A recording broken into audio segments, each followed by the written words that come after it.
আমার বাড়ি বরিশাল জেলার কীর্তনখোলা নদীর পাশেই। ছোটবেলা থেকে গ্রামে গঞ্জে থেকে মানুষ আমি ভূতের ভয় নেই বললেই চলে। অনেকের মুখে শুনেছি সন্ধ্যার পর কীর্তনখোলার পাশ দিয়ে হেঁটে গেলে নাকি অশরীর দেখা পাওয়া যায়। আমি কখনো এসব বিশ্বাস করতাম না। সেবার মামার বাড়িতে গিয়েছিলাম একটা কাজে। এক পরিচিত চাচার মোটর নৌকায় গিয়েছিলাম। বাসায় ফেরার পথে সন্ধ্যা হয়ে যায়। চাচার গঞ্জে কাজ ছিল দেখে আমাকে বাড়ি থেকে বেশ খানিকটা দূরে নামিয়ে দেয়। আমাকে জিজ্ঞেস করছিলেন সমস্যা হবে নাকি। আমি না করি চাচাকে বিদায় দিয়ে বাড়ির পথে হাঁটতে লাগলাম। সন্ধ্যা নেমেছে চারপাশে। খুব দ্রুতই রাতের আধারে চারপাশ ঢেকে যাবে। আমার সাথে কোনো আলো নেই। তবে বাড়ি খুব একটা দূরের পথ না। বাঁকা পথে গেলে 15 মিনিট, আর সোজা রাস্তা দিয়ে গেলে 25 থেকে 30 মিনিট লাগবে। সেই দিন বাংলাদেশের সাথে ইংল্যান্ডের খেলা ছিল, তাই আমি সময় বাঁচানোর জন্য বাঁকা পথ, যাকে আমরা বলি শর্ট রাস্তা, ধরে হাঁটা দিলাম। আনন্দ করে হাঁটছি। সবাই মনে হয় বাংলাদেশের খেলা দেখছে। কাউকেই দেখলাম না পথে।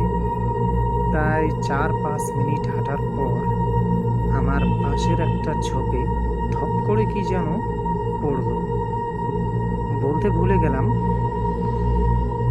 শর্ট রাস্তাটা একটু জঙ্গলা টাইপের এলাকার মধ্য দিয়ে। ঝিঝি পোকার ডাক শোনা যাচ্ছিল। আওয়াজটা শুনেই আমি থেমে গেলাম। একদম চুপ করে দাঁড়িয়ে রইলাম 20 সেকেন্ডের মতো।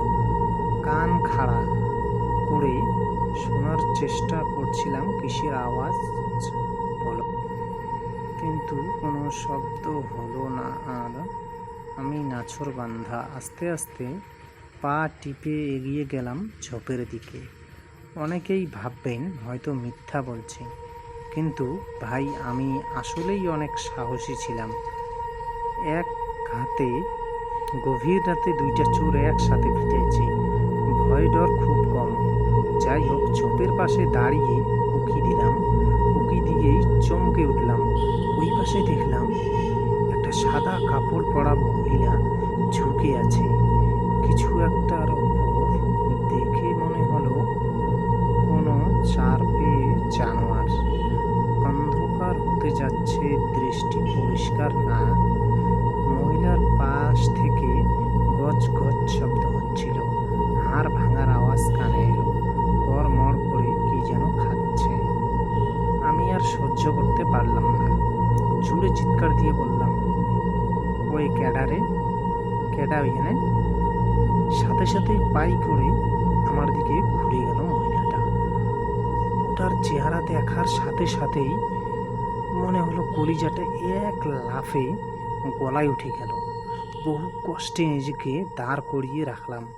মহিলার বয়স বুঝতে পারিনি, তবে সাদা চুল, সাদা কাপড় এবং সারা মুখে লেগে থাকা রক্ত এবং সামনে পড়ে থাকা একটা মাঝারি সাইজের গরুর মৃতদেহ দেখে কিছু বুঝতেই বাকি রইল না। তারপর শুধু এতটুকু মনে আছে যে জ্ঞান হারাবার আগে জোরে কয়েকবার লা ইলাহা ইল্লাল্লাহ এবং আল্লাহু আকবার বলেছিলাম। মহিলাটা চোখের পলকে মরা গরুটি রেখে আমার দিকে এগিয়ে এলো। তারপরে আমার আর কিছু মনে নেই। জ্ঞান ফেরার পর নিজেকে দেখলাম বাড়ির উঠানে। দেখলাম অনেক মুরব্বীরা বাড়িতে আমার দিকে দেখছে, আমাকে ঘিরে রয়েছে। এবং সবচেয়ে অবাক হলাম যে শোনা গেছে ওইখানে নাকি আসলেই ওই গরুটি পড়েছিল এবং গরুটির মাথা ছিল না। এটা দেখে আমি তো ভয়ে আরও অবাক। ভয়ে কাতর হয়ে গিয়েছি। এরকম আরও ভিডিও পেতে চ্যানেলটি অবশ্যই সাবস্ক্রাইব করবেন, লাইক করবেন, শেয়ার করবেন। তা ফিরছি আবারও কিছুদিনের মধ্যেই।